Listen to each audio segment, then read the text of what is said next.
सवाल है, एक सेट है ए, उसमें 10 डिस्टिंक्ट एलिमेंट्स हैं। पूछा है कि ए टू ए कितने फंक्शंस बन सकते हैं। तो फंक्शंस और परम्यूटेशन कॉम्बिनेशन को इन्होंने ऐड करके ये सवाल बनाया, मिक्स करके ये सवाल बनाया हुआ है। फंक्शंस अगर आपको नहीं आता है तो पहले फंक्शंस पढ़ो ना, फंक्शंस के बेसिक कॉन्सेप्ट जो हैं वो समझ लें कि फंक्शन होता क्या है। इसमें देखिए एक सेट है ए जिसमें 10 एलिमेंट्स हैं। तो एलिमेंट्स मान लेते हैं A1, A2, A3, A4, A5, A6, A7, A8, A9 और A10। अच्छा, A टू A फंक्शन बनाना है तो एक A इधर भी ले लेते हैं, तो ये हो जाएगा A1, A2, A3, A4, A5, A6, A7, A8, A9 और A10। अच्छा, फंक्शन में आपने पढ़ा होगा कि हर इस वाले सेट का, पहले सेट का जिसको डोमेन भी बोलते हैं, इसका हर एलिमेंट को डोमेन के किसी ना किसी यूनिक एलिमेंट से रिलेटेड होना चाहिए। जैसे कि यहाँ पर हम देखें तो A1 जो है वो इन 10 एलिमेंट्स में से किसी एक एलिमेंट से रिलेटेड होना चाहिए। तो A1 किससे रिलेटेड हो सकता है? A1 A1 से रिलेटेड हो सकता है, A1 A2 से भी रिलेटेड हो सकता है, A1 A3 से भी रिलेट हो सकता है। इसी तरह से A1 इन 10 में से किसी भी एक से रिलेट हो सकता है। मान लिया A1 A1 से रिलेट हो गया, कोई दिक्कत आपको? फिर देखा इसी तरह से A2 किससे रिलेट हो सकता है?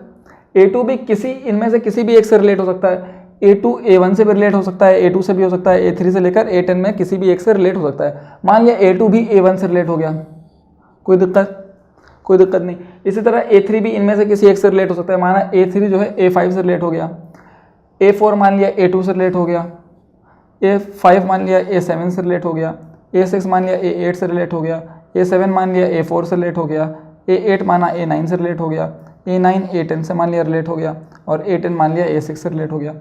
तो ये एक फंक्शन बना, इसमें से किसी को भी हम चेंज करके, मान लीजिए हम A2 को A1 से न रिलेट करके A2 को मैं A3 से रिलेट करता तो वो एक दूसरा फंक्शन होता।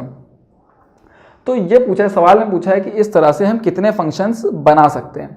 तो देखिए A1 को रिलेट करने के हमारे पास कितने पॉसिबल वेज हैं।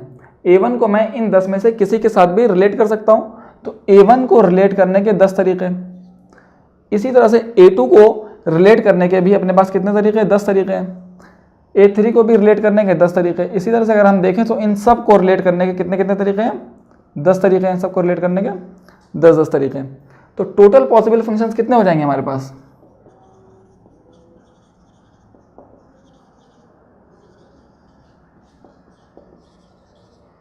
फंक्शंस हो जाएंगे हमारे पास 10 इंटू 10 इंटू 10, कितनी बार? 10 टाइम्स। तो ये कितना आ जाएगा? 10 की पावर 10।